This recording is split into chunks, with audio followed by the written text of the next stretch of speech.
Olá, como vai você? Espero que cada vez melhor. Se você é da família E, se você vive o amor exigente, eu tenho certeza que você respondeu aí na sua casa cada vez melhor. Mas para você que ainda não conhece esse extraordinário programa de proteção social e qualidade de vida, eu faço um convite para você. Fique conosco aqui na próxima meia hora para você conhecer um pouco mais sobre o amor exigente. Do meu lado esquerdo tem os convidados de sempre, nossos anfitriões, líderes de amor exigente, presidente Luiz Fernando Calduro e o segundo vice-presidente da Federação de Amor Exigente, Miguel Tortorelli. Bem-vindos, senhores. Obrigado, Thiago. Um prazer enorme poder estar entrando na sua casa novamente para falar de algo que eu acredito profundamente, que salvou a minha vida, a vida da minha família, Amor Exigente. Grupos de auto e mútua ajuda que trabalham no mês de outubro duas ideias extraordinárias. Uma é a cooperação familiar. Para o Amor Exigente, família, a definição de família é pessoas que cooperam entre si. E também trabalhamos no mês de outubro a ideia de promoção da espiritualidade dentro da nossa família. Extremamente importante, um fator de proteção extremamente importante trabalhar a espiritualidade pluralista no Amor Exigente. Acolhemos pessoas de todas as religiões, não é, Miguel? Com certeza. Né? O Amor Exigente não tem religião. Né? Estamos abertos para todos, né, Luiz? Todos que nos procurarem, nós estamos lá de braços abertos para recebê-los. E hoje nós temos a honra de receber a Marisa, que frequentou os nossos grupos, está lutando agora para abrir um grupo na Baixada, lá em Santos, e ela vai nos trazer, com certeza, informações importantíssimas para nós. É triste, mas são fundamentais. Então eu vou apresentar a nossa convidada especial de hoje, Marisa Pivetta, voluntária do Amor Exigente aqui em São Paulo, capital. Bem-vinda, obrigado pela sua presença aqui, Marisa. Obrigado, Thiago, é um prazer estar aqui, apesar, né, de trazer um pouco da minha experiência, do que eu passei. É importante e fundamental para mim, né, poder falar, poder ter condição de dar voz para que outras mães possam estar sempre alerta, né? A gente pode evitar, sim. Não podemos viver a vida dos nossos filhos, mas a gente tem sempre que usar as experiências de outras pessoas para tirar o melhor proveito, né? Então eu estou aqui realmente de coração aberto, agradeço essa oportunidade, para mim é muito importante poder contar um pouco da minha história. Nós que agradecemos a sua presença aqui, você se dispor a contar a sua história. Nosso tema hoje é quando as drogas roubam a vida de um filho. Então eu vou começar perguntando aqui para a Marisa para que ela conte a sua história, primeiro como ela chegou no Amor Exigente. Eu cheguei no Amor Exigente, eu não sei precisar o ano, sou um pouquinho ruim de data, mas mais ou menos uns 15 anos. 15 anos, eu tenho 2 filhos. O meu primeiro filho, ele é adicto, né? Fiquei sabendo, ele tinha perto de 15, 16 anos, estava procurando tratamentos, né? Porque primeiro a gente quer curar um filho, leva para um psicólogo, leva um psiquiatra e vai ouvir família. E estava muito perdida, e aí uma conhecida me sugeriu, né, um grupo de apoio familiar, porque mais do que estar tratando o adicto, dar esse suporte para a família é fundamental, né, porque eles têm todo o suporte, né, médico, hospitalar, enfim, mas nós, quanto familiares, né, a gente adoece tanto quanto. E cheguei no Amor Exigente, fui muito acolhida, inclusive na ocasião, pelo seu Miguel e já pela Regina, né, frequentei bastante tempo. O meu filho, na época, inclusive, frequentava a sala do seu Miguel, era uma sala exclusiva de adicto, e eu ficava na sala dos pais, dos familiares. E assim nós ficamos um bom tempo lá. Esse meu filho, ele passou por umas 6, 7 internações, e há uns 3 anos e meio, um pouquinho antes da pandemia, eu descobri que o meu caçula estava fazendo uso de maconha. Costuma-se dizer que um raio nunca cai 2 vezes no mesmo lugar, mas aconteceu na minha casa, né? Eu achava que já tinha alguma experiência, fazia uso de muita literatura, né? Na época eu já estava fazendo alguns cursos como terapeuta para dar apoio, ajuda, enfim, em vários aspectos. Mas eu fiquei um pouco perdida na época, procurei novamente Seu Miguel. Eu não estava mais frequentando o grupo do Seu Miguel, mas eu tinha mudado de bairro, né? Eu estava morando na Zona Leste e eu estava frequentando um grupo lá do Tatuapé, né? Eu saí da Zona Norte e fui para o Tatuapé.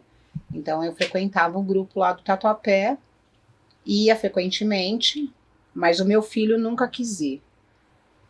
E o meu outro filho já tinha casado e estava tocando a vida dele. E eu descobri a adicção do Pedro por uso de maconha, mas eu sempre tive o grupo do Seu Miguel como a minha família, porque foi o primeiro lugar que eu fui, levava o meu filho, o Pedro, para lá, ele participava das partilhas, da reunião, então eu fui muito acolhida lá e tinha lá como a minha família, apesar de frequentar o outro grupo. Conversei com o Seu Miguel na época, ele me deu bastante instrução, e aí eu comecei um trabalho com o Pedro em casa, mas a apologia com a maconha é muito grande, né?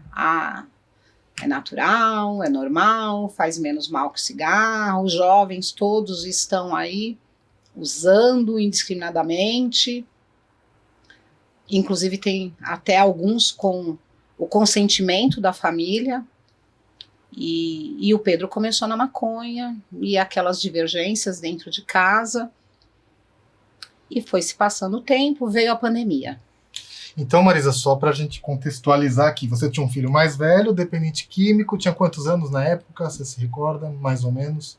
Quando você começou a frequentar o grupo, ele ficou limpo? Ele está limpo hoje, né? Ele está limpo hoje, limpo há 3 anos. Há 3 anos. 3 anos. E aí, depois disso, você descobriu que o caçula começou a usar maconha. Exatamente. Né? De forma recreativa, porque é mais ou menos uma droga recreativa. Ela vem com esse significado, né? Com esse marketing, esse né? marketing, exatamente, né? É para relaxar, é para desestressar, né? Como se fosse realmente, como você falou, achei o termo exato, é um marketing, né? Que a maconha, né, traz junto com ela. E aí o Pedro, na pandemia, teve que ficar trancado dentro de casa. E aí a gente começou realmente com os problemas, né? Porque aí a coisa se tornou muito mais evidente. Né, e vez ou outra ele escapava, e nessas escapadas ele começou a experimentar outras drogas, porque só a maconha já não o abastecia mais. O hobby, né, o lazer, ele deixou de ser lazer, porque como ele não tinha muito a se fazer, escola não tinha, era remota, né, como tudo. Trabalho, ele não trabalhava, então ele passava o dia inteiro dentro de casa. Então o consumo acabou ficando maior, e quando ele podia, ele fugia, ele dava as escapadinhas dele, e ele começou a usar outras drogas, né? Ele começou a usar, lançar perfume, bom, enfim, foi indo ladeira abaixo. Quando começou a relaxar, né, a pandemia, né, o lockdown, e as pessoas começaram a voltar mais timidamente, mas voltar a se socializar, ele começou a sair, aí ele começou a beber bastante, né, e a gente endurecendo, aplicando muito, né, do que a gente ouvia no Amor Exigente, colocando limites, né, restringindo muita coisa dentro de casa, fazendo acordos, mas acordos que fossem factíveis para que ele cumprisse. Olha, você tem horário, você tem regra, você tem isso, você quer isso, você precisa dar aquilo. Só que ele foi perdendo a noção do espaço dele, A adicção, acho que deixa o indivíduo, realmente, ele vai perdendo a noção do espaço, o cognitivo dele começou a ficar muito comprometido, né?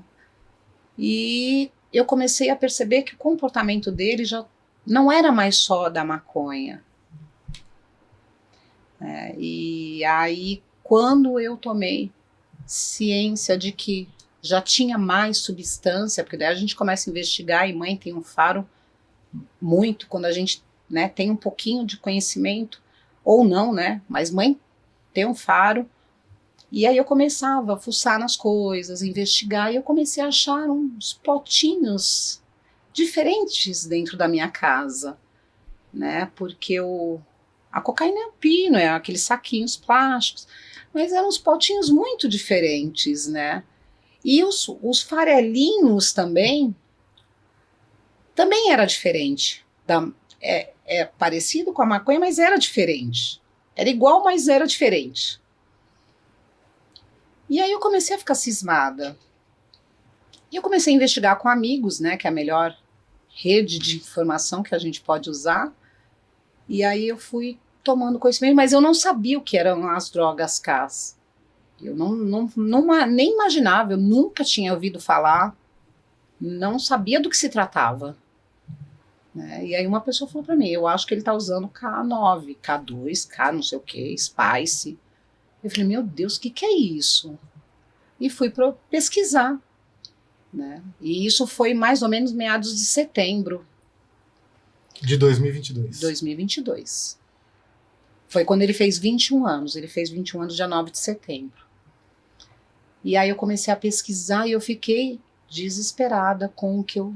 E não era nem metade das informações que a gente tem hoje, que nós nem temos tantas informações assim. Era muito pouca coisa. Mas já foi o suficiente para me deixar muito preocupada. Perfeito. É uma droga relativamente nova, né, Miguel? Já tivemos aqui um especialista, o Dr. Albert, né, falando sobre as drogas K, aqui pra gente, né, Miguel? Infelizmente, essa droga chegou, né, e não queriam que ela entrasse na Cracolândia, mas ela entrou realmente com tudo, né? E nós, né, infelizmente, estamos tendo lá no grupo, inclusive, já mais 2 mães vieram que os filhos também estão usando esses Ks, ou essas drogas K. Foram internados, né? Mas é triste, né, Luiz? É muito triste. Aprendemos, né, Miguel, recentemente, que é a maconha sintética, totalmente diferente daquela maconha dos anos 60, que já trazia prejuízos para a saúde mental graves, mas esta hoje é totalmente diferente. E eu estou aqui quietinho ouvindo a história da Marisa, Tiago, gostaria que ela terminasse de contar a história para que a gente possa entender, não é, o que essa droga está causando na vida das pessoas. Então continua, Marisa, por favor. Você descobriu que ele estava usando drogas K. Eu descobri a droga K. Aí, na ocasião, né, eu comecei a apertar mais o cerco e ele começou a se tornar muito agressivo, coisa que ele tinha um temperamento muito forte, mas não ao ponto de se tornar agressivo. Né? Mas aí ele começou a se tornar mais arisco e fugir mais, escapar mais e beber mais. Emagreceu muito, muito. Ele ficou pele e osso. Né, e eu comecei a endurecer mais com ele, passou setembro, foi o aniversário dele, chegou outubro, meu pai precisou fazer uma cirurgia, que ia ser no começo de dezembro, e eu já estava programado, eu ia viajar no Réveillon, algumas coisas eu não negociava na minha casa, né, eu já tinha praticamente já colocado as minhas regras para os meus filhos, independente da escolha, do estilo de vida que eles tinham, eu não abria mão de coisas para mim também, né? Aprendi muito isso no Amor Exigente, me deu essa condição. Eu ajudava até onde eu podia, mas eu não podia viver a vida deles. Infelizmente, era a parte que cabia a eles. E eu já tinha marcado uma viagem era a viagem dos meus sonhos, né? Eu tinha programado durante muito tempo, eu falei, eu vou viajar. E já sabia de tudo isso. Fiz a minha escolha também. Fui viajar em dezembro, começo de dezembro, mas conversei com ele. Desculpa, eu pulei um pouco. Eu estava com a internação dele já marcada, foi quando eu fui conversar com o seu Miguel sobre uma clínica. Falei, seu Miguel, eu vou internar o Pedro.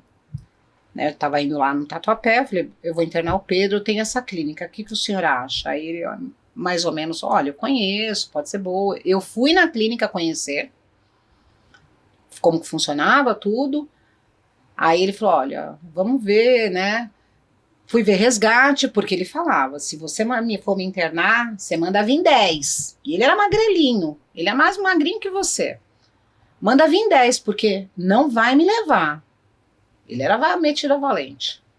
Aí eu falei, tá bom, vamos ver se não vai te levar. Aí marquei o resgate, acertei a clínica para o começo de dezembro. Antes de eu ir viajar, para eu viajar tranquila. A cirurgia do meu pai antecipou. Meu pai operou e precisou ficar na minha casa. E aí, infelizmente, a família, quando ela não está dentro de uma mesma conexão, a coisa vai ficando difícil. Né? A família precisa falar a mesma linguagem. E os meus pais não facilitaram, né, no momento da internação. Então eu tive que adiar. Eles já são idosos. Eu tive que adiar a internação. Eu falei, bom, então tudo bem. Conversei com ele, falei, estou indo viajar. Eu vou te dar uma oportunidade de você repensar a sua vida. A gente já conversava abertamente sobre o uso das drogas em casa. Ele já sabia que eu sabia. Quando eu voltar de viagem, se você não se posicionar sobre determinada situação, porque eu vou te internar e já fique ciente disso. Se vai ser 10 que vai te pegar, se vai ser 1, vai ser 2, não importa, mas você vai ser internado. Quando eu voltar, a gente vai conversar novamente. Aí ele falou que tudo bem, a gente conversaria. Viajei, fiquei 12 dias fora. Aí quando eu voltei, a coisa em casa estava como se nada tivesse acontecido, estava do mesmo jeito. Nada tinha mudado, eu sentei para conversar com ele falou que não ia, né, que eu estava delirando. Eu falei, tudo bem, então você arrume as suas coisas, você vai passar uma temporada com o seu pai, eu sou divorciada. Aí conversei com o pai dele, ele falou, manda ele pra cá, ele foi pra casa do pai dele. Aí foi onde deu uma desandada, ele arrumou um emprego na mesma semana, o pai dele é rígido, né? Não tem muito conhecimento de amor de nada, não frequenta nada. Mas eu não sei, ele se envolveu com pessoas lá pior do que ele já se envolvia perto de casa. E ali ele começou a fazer um consumo mais desenfreado, principalmente de K9, porque quem estava com ele um dia antes dele morrer falou, nós usamos muito. E veio o carnaval, ele estava com o pai dele, eu falei, vou dar mais ou menos uns 20 dias para ele achar que eu esqueci da internação, porque eu ia pegar ele involuntário. E eu já tinha acertado a clínica para interná-lo dia 26 de fevereiro. Falei, acabou o carnaval, eu interno ele. Ele foi na minha casa dia 22 de fevereiro, foi no sábado, ele dormiu na minha casa sábado, domingo, ele estava muito mal, muito debilitado. Ele dormiu na minha casa dia 22, dia 23 ele foi embora para a casa do pai dele. Eu levei e deixei ele na porta da casa do pai dele. Dia 24 ele faleceu. Que ele saiu à noite, ele ficou na casa do pai dele. Ele saiu de noite. Ele chegou na casa do pai dele 1h da manhã. Passou a noite inteira fumando. 3h da manhã ele morreu. O pai dele encontrou ele 6h da manhã, que ele levantou para ir trabalhar. Ele estava sentado na sacada, já morto. Então, assim, foi muito difícil. A gente imagina, Marisa, o quanto difícil deve ter sido e somos gratos, né, de você poder estar aqui contando para os pais, para as famílias que nos ouvem, um pouco da sua dor, mas não com sensacionalismo ou com intenção de colocar medo ou qualquer outra sensação, né, nas famílias, mas no sentido de alertá-las, no sentido de trazer informação, Reflexão, né? no sentido de que nós não podemos ficar acomodados diante de algo que nós nem conhecemos, né? Que são estas drogas sintéticas novas que estão surgindo aí. E, então, quanto é importante que os pais estejam espertos para os primeiros sinais que aparecem dentro de casa, né? Quando o jovenzinho que ia bem na escola para de ir bem na escola, quando ele se torna agressivo, quando a alimentação dele muda muito, ou se ele emagrece muito, ou se ele engorda muito. Então, estes são sinais que as drogas vão dando e nós precisamos ter um grupo de apoio, como o Amor Exigente, que possa nos dar informações para que coisas ruins não aconteçam nas nossas famílias. Então, a gratidão aqui do Amor Exigente, a nossa sensibilização com a sua dor, o nosso abraço empático com esta dor. E queríamos que você dissesse como você, neste momento, Marisa, o que você, neste momento, poderia dizer para as mães que estão nos assistindo, que ficaram impactadas com a sua história, como você está e como você está dando significância para a sua vida? Sim, eu costumo dizer, né, para as pessoas que estou de pé, sim, eu acredito na recuperação. Eu sou uma mãe, né, como eu disse no início, né, que um raio não cai duas vezes no mesmo lugar, mas eu sou uma mãe que eu posso usar como exemplo a recuperação do meu filho. Seu né? filho mais velho. Do meu filho mais velho. Né? E, infelizmente, a partida do Pedro. Né? O Pedro, ele deu os indícios, como você falou, comportamento, alimentação, tudo isso era visível. Né? Se eu pudesse hoje falar para mim mesma, lá atrás, eu achava coisas estranhas da minha casa. Eu vi o meu filho andando, perambulando à noite pela casa, dizendo que estava com insônia, né? E são coisas que não são normais, né? E a gente, como pai e mãe, às vezes não para observar, não para realmente olhar, porque já são adolescentes, ou porque já são adultos, quase adultos, né? E você acha que tá estressado ou tá com algum problema com a namorada, com o namorado, e não. São comportamentos que a gente precisa realmente parar, olhar, observar, sabe? Eu, hoje, olho para esse aspecto, né? Não tenho o objetivo de fazer uso dessa história para realmente alardear, né? Foi uma fatalidade, né? Muitas pessoas, infelizmente, ainda estão no consumo. Pode ser que morram, pode ser que não morram, pode ser que se recuperem. A esperança é que se recuperem, porque existe sim recuperação. Eu tenho a prova do meu filho. Eu falo que meu filho é um milagre. Eu tenho um milagre. O Felipe, seu Miguel conhece, sabe? O Felipe ele é um milagre na minha vida. Tem família, é um empresário, é uma pessoa centrada, entendeu? Então, existe sim a possibilidade. É difícil perder um filho? Muito. Muito difícil. Mas, por outro lado, a gente pode estar de pé. Eu estou de pé. Né? E eu acredito que a gente precisa continuar a batalha, né, contra a liberação das drogas. É um absurdo isso. É um absurdo o que estão tentando fazer com o nosso país, com os nossos jovens, né? Com certeza. Continuar, Marisa, né, seu Miguel? Nós temos e devemos continuar. Continuar. Importante trazer esse seu depoimento. É triste, muito. Mas para você que está nos assistindo, né? Histórias verídicas que aconteceu.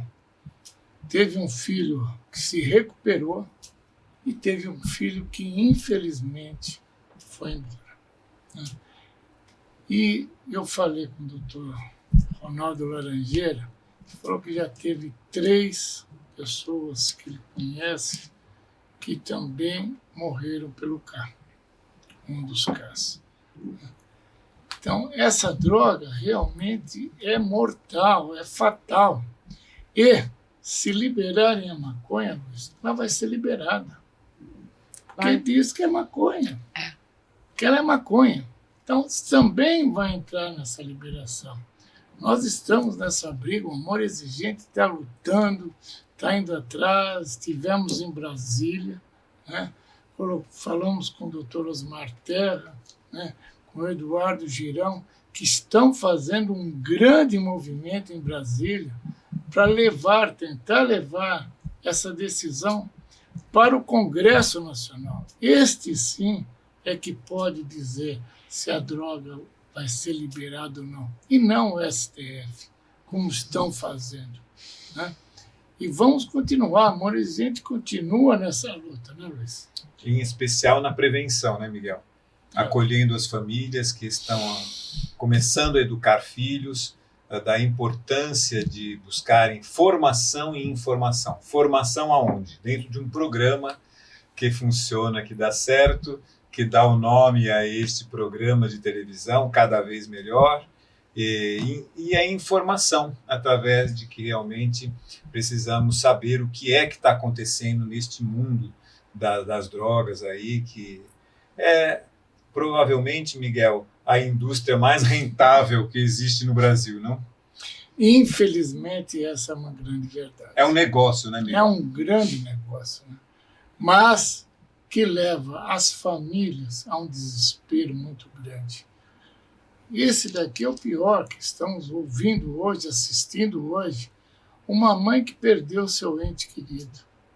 Você não quer isso daí dentro da sua casa. Precisamos lutar.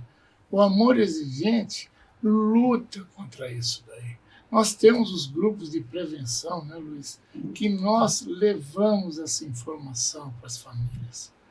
Marisa, o que você está fazendo agora? O que você vai fazer? Você está em Santos, né? Sim, eu estou morando em Santos e o meu objetivo é formar um grupo, né, para familiares, para poder estar atuando, porque, como eu disse, né, anteriormente, não que os adictos, né, não tenham suporte, eles têm subsídio, mas a família ainda assim está muito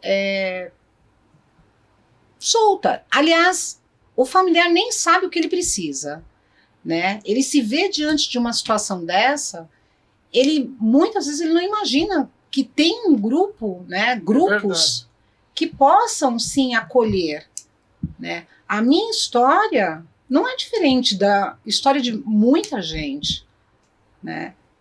Eu tinha uma vizinha que ela vivia a mesma coisa que eu, não sabia o que ela passava, ela não sabia o que eu passava. Um dia eu encontrei ela dentro da sala de Amor Exigente. Nunca imaginei. E ela a mesma coisa. Então, quer dizer, a gente nunca sabe o que o outro está passando. Por isso, Marisa, que é importante que você esteja dando significância à sua vida agora, sim, se tornando voluntária de um grupo de Amor Exigente para poder salvar vidas. Sim, quero montar em Santos. Vou buscar um local, vou divulgar, né, apoiar as famílias, levar isso, porque realmente eu acho que uma parte da cura é do próprio dependente e a outra parte da cura é do familiar. Nosso tempo, infelizmente, acabou. Vou deixar o convite para você que está assistindo esse programa, que se sensibilizou com a história da Marisa. Venha para um Amor Exigente, faça prevenção na sua casa. Para você que, porventura, está passando aí pela dificuldade, né, de ter um dependente químico aí na sua família, um ente querido, uso e abuso de drogas, procure imediatamente, então, um grupo de Amor Exigente próximo a você. Obrigado, Marisa. Obrigado, senhores. Até a próxima. E compre a nossa revista.